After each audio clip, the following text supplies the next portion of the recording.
Charlotte Kilcher is loved by so many for her incredible strength, courage, and her central role in the famous Kilcher family of Alaska. She has become one of the most recognizable faces on the reality series that chronicles their rugged, off-grid lifestyle. Yet very few people know that behind her calm and steady presence, Charlotte has endured some truly heartbreaking and painful chapters. What exactly happened that sparked widespread concern and speculation about her health? In this video, we take a close, honest look at the difficult trials Charlotte has faced, and how she found the resilience to keep going. Who is Charlotte Kilcher? Charlotte Kilcher is a wildlife biologist, dedicated homesteader, and television personality. She is best known for her long-running role on the Discovery Channel reality series Alaska, The Last Frontier. She is the wife of Otto Kilcher, one of the core members of the well-known Kilcher family, a pioneering Alaskan clan famous for living self-sufficiently, largely disconnected from modern conveniences and technology. Charlotte was born and raised in Northern California. She studied biology and went on to work in wildlife conservation and environmental protection. In the late 1980s she traveled to Alaska for a job, and that's where she first met Otto Kilcher. The two quickly fell in love. Charlotte made the life-changing decision to stay in Alaska, build a future with Otto, and embrace the challenging yet deeply rewarding world of homesteading. Interestingly, Charlotte had been a vegetarian since she was 13 years old. But after moving to Alaska, she came to understand that, in such a harsh, cold climate with demanding physical labor, eating meat was necessary to stay healthy and strong enough to keep up with homestead life. It was a major shift for her, but one that ultimately helped her thrive in her new environment. Although she wasn't born into the Kilcher family, Charlotte has become an absolutely essential part of it. On the show she is widely admired for her calm demeanor, genuine kindness, and endless patience.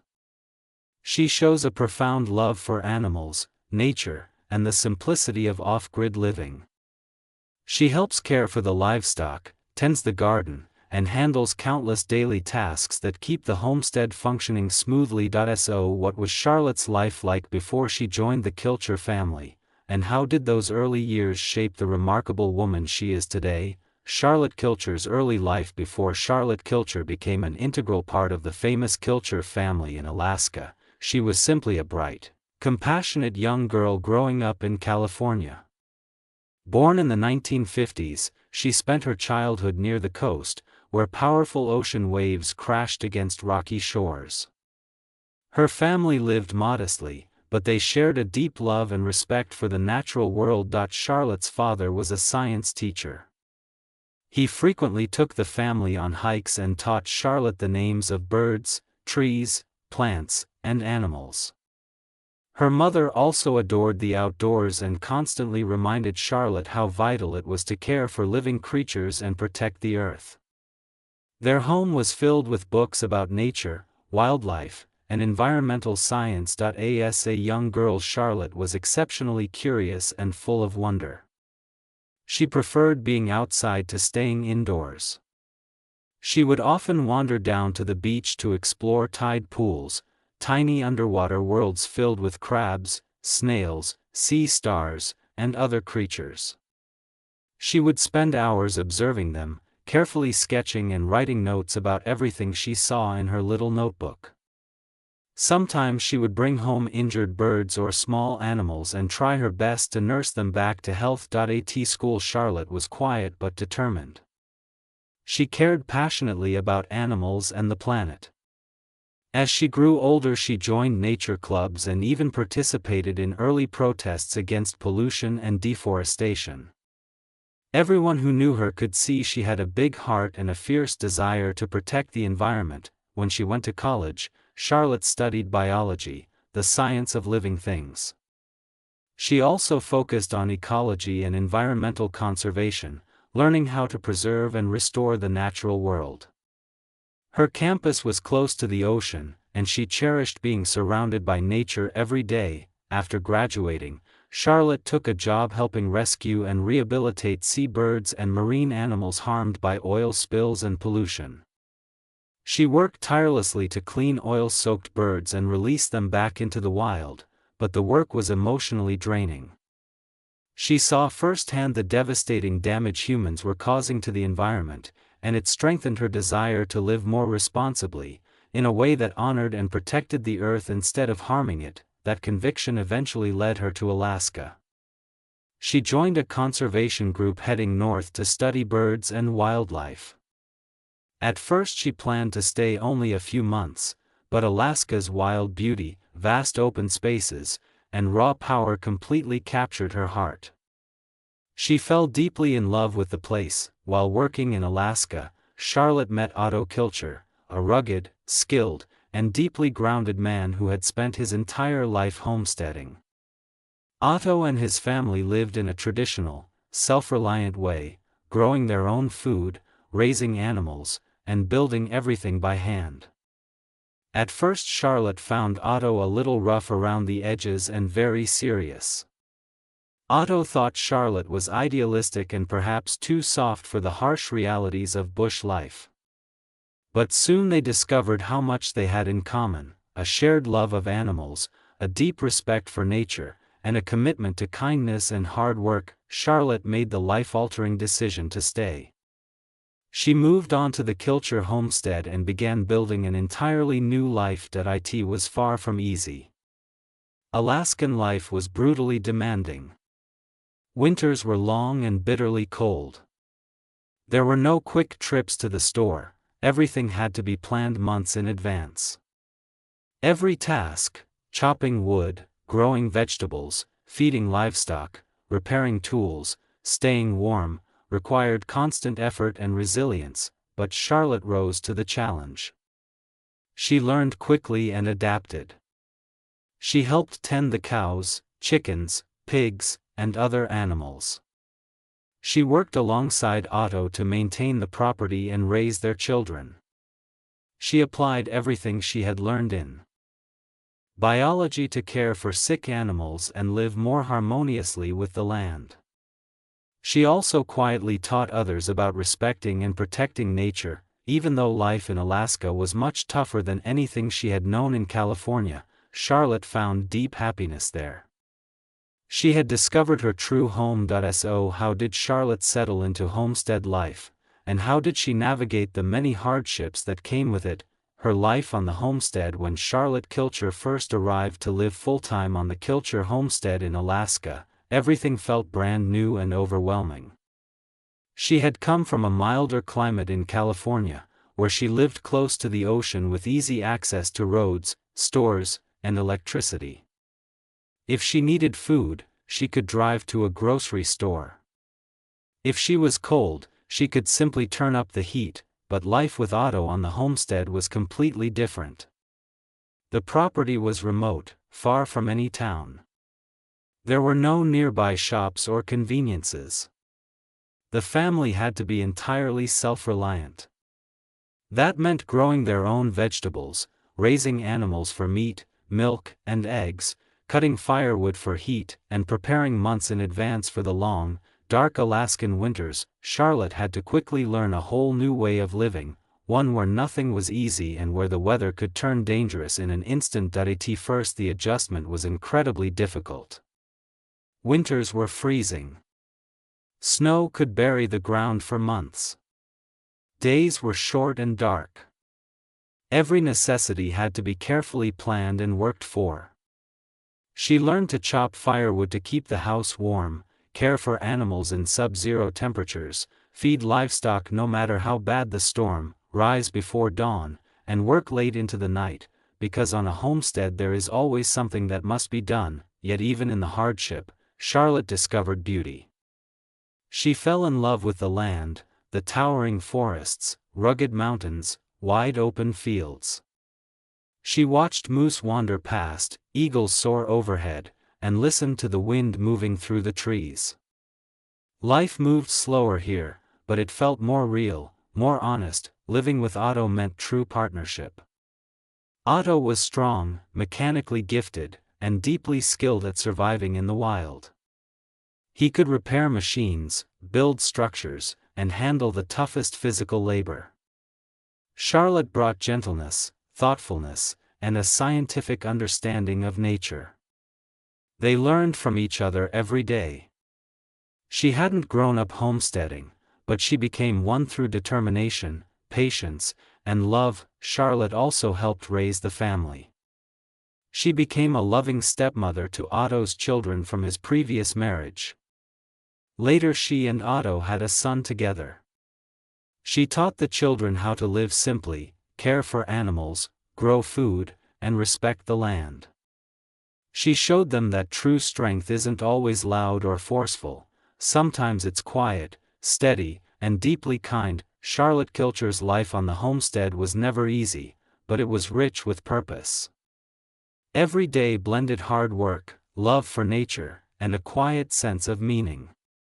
She chose, and continues to choose, to live in a place where the land is untamed and winters are long because she believes deeply in that way of life. Soon she and Otto became central figures on the Discovery Channel series Alaska, The Last Frontier, allowing millions of viewers to witness their authentic homesteading journey.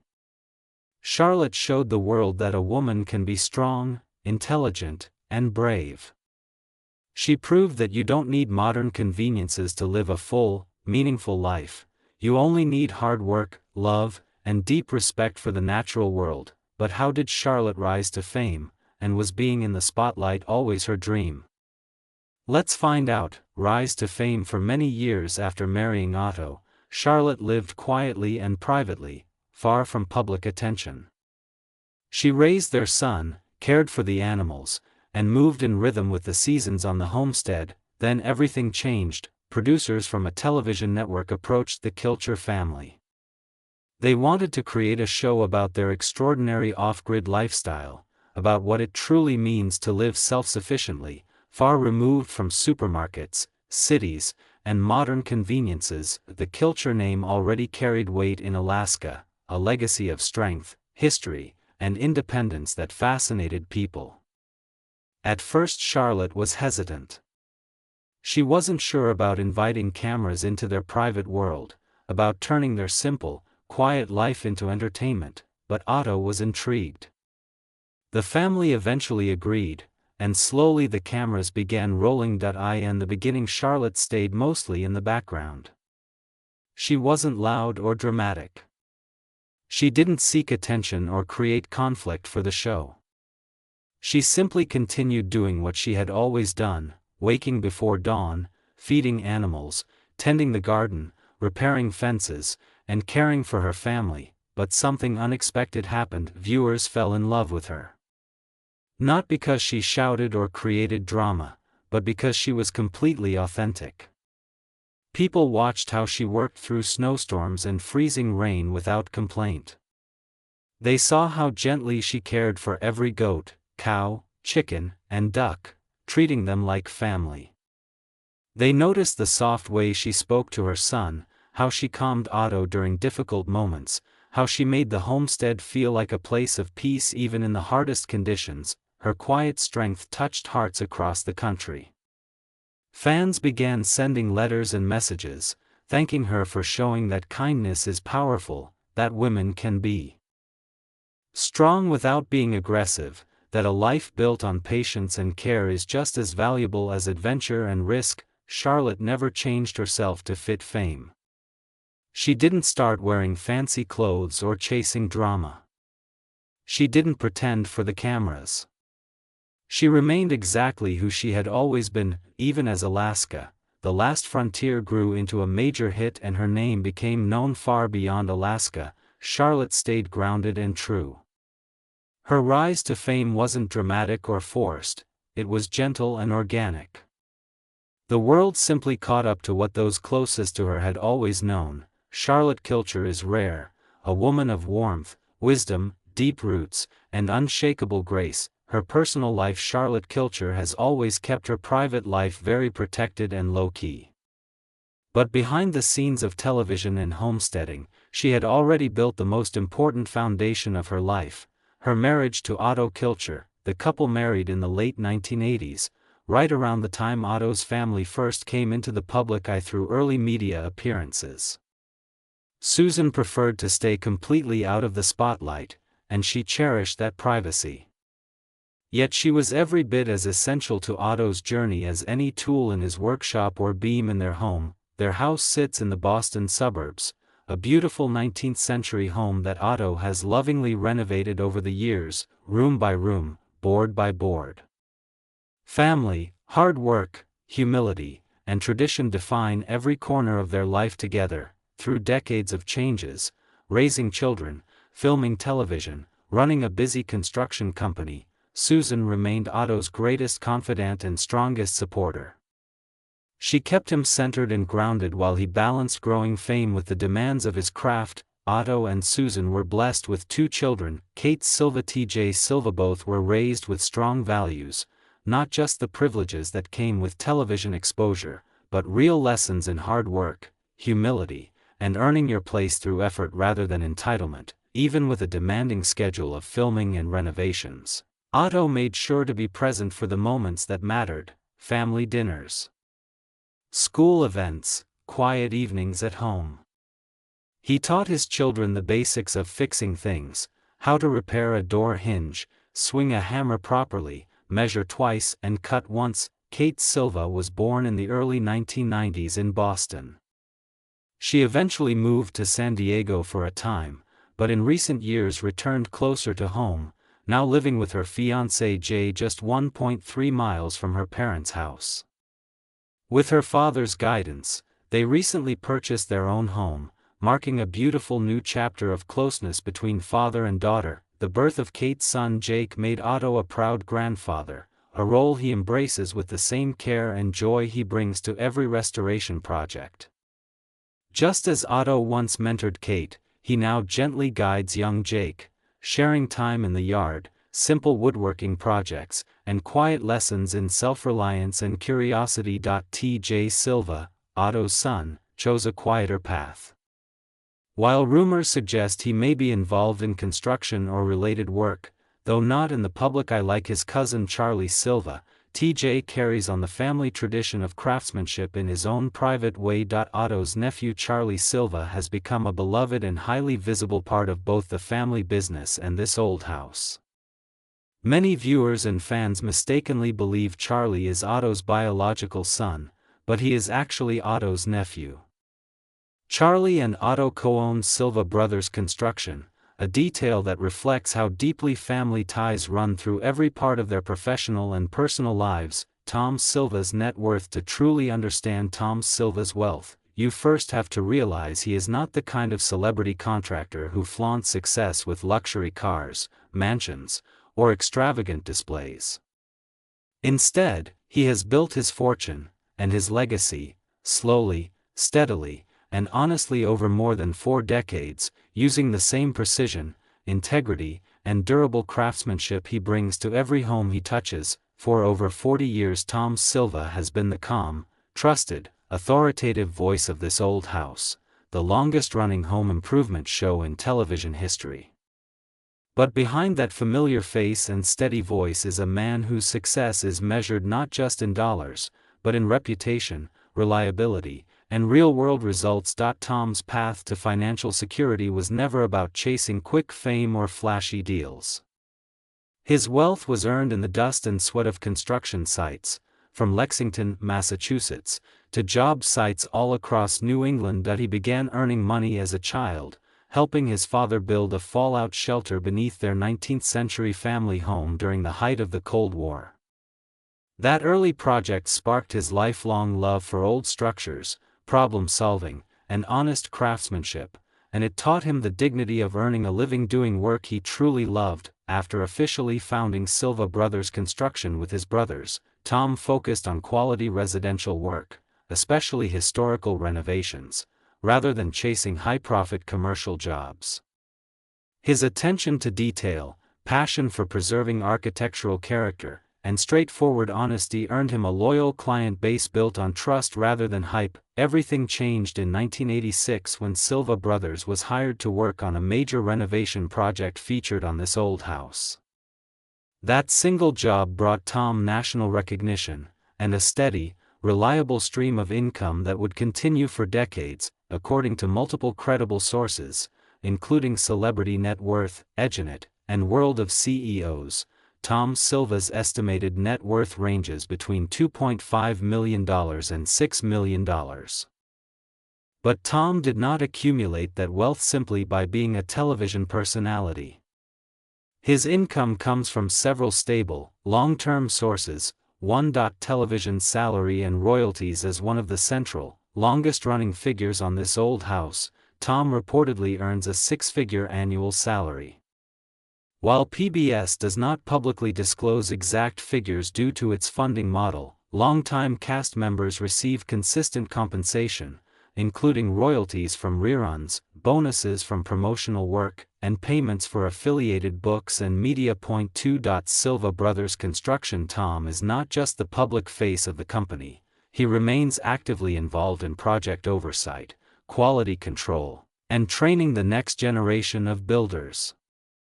The company reportedly generates millions in annual revenue, much of which is reinvested into future projects, equipment, and apprenticeship programs. 3. Writing, publications, and educational content. Tom contributes regularly to This Old House magazine and related media, earning income from technical articles, tool reviews, how-to guides, and instructional segments. He has also authored or co-authored several DIY books and home repair guides under the This Old House brand, providing steady passive income. 4. Appearances, endorsements, and speaking engagements. Tom is selective about partnerships. He only endorses tools, building materials, and home improvement products he personally trusts and uses on real job sites. His reputation for integrity means his recommendations carry serious weight. Fans and contractors know that if Tom Silva stands behind something, it has been thoroughly field-tested. Tom also occasionally appears at industry trade shows, such as the International Builders Show, conducts workshops, and participates in construction-related promotions, all of which provide additional income while allowing him to advocate for skilled trades and inspire young people to pursue hands-on careers. Despite his multi-million-dollar net worth, Tom Silva remains remarkably humble and grounded. His personal style is modest, no flashy cars, designer clothes, or extravagant displays of wealth. He is most comfortable in a work shirt dusted with sawdust, a tape measure on his belt, and blueprints under his arm. Those who have met him in person say he is exactly the same person off camera as he is on screen: steady, respectful, generous, deeply knowledgeable, and unfailingly honest. He doesn't view success as something to flaunt, he sees it as something to build with, share with others, and pass down to the next generation. Challenges on This Old House. As the longtime general contractor on This Old House, Tom Silva has faced countless challenges throughout his decades on the series. One of the biggest ongoing difficulties is working on historic homes, structures that often have severe structural problems: bowed walls, uneven foundations, outdated systems, and hidden damage that only reveals itself after walls come down. These projects demand creative problem-solving, technical expertise, and sometimes physical risk. Filming for television adds another layer of complexity. Tight production schedules, repeated takes for camera angles, and the pressure to explain complex techniques clearly and concisely on camera can be mentally and physically exhausting. Tom has occasionally spoken about the dangers of rushing safety protocols during TV shoots, reinforcing his lifelong commitment to job site safety above all else. Another constant challenge is balancing traditional craftsmanship with modern materials and building codes, especially when renovating century-old homes. Decisions about insulation, vapor barriers, energy efficiency, and code compliance often spark debate, earning both praise and criticism from trade professionals and viewers alike. These discussions sometimes leave Tom mentally drained as he tries to honor the past while meeting present-day standards, but the single greatest challenge that temporarily took him off the show came in 2001: serious health issues. After decades of heavy manual labor, lifting, carrying, bending, climbing, Tom began experiencing significant pain from muscle strain, joint issues, and the cumulative wear and tear common among aging craftsmen. A 2016 Straight Dope forum post reflected what many longtime viewers had quietly noticed. Tommy has health issues from years of manual labor. Tommy may still be involved.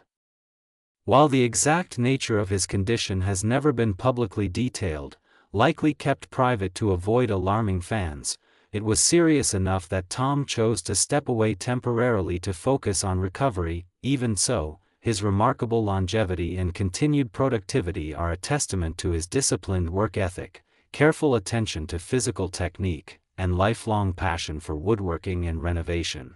Activities that keep both body and mind strong and active, while minor aches and pains are a natural part of his profession and age. Tom remains in solid overall health and continues to work at a high level. What lessons have you taken from Tom Silva's life and career? Share your thoughts in the comments below. Don't forget to hit like and subscribe if you enjoyed this video, and check out our other stories about the This Old House family and the world of historic restoration.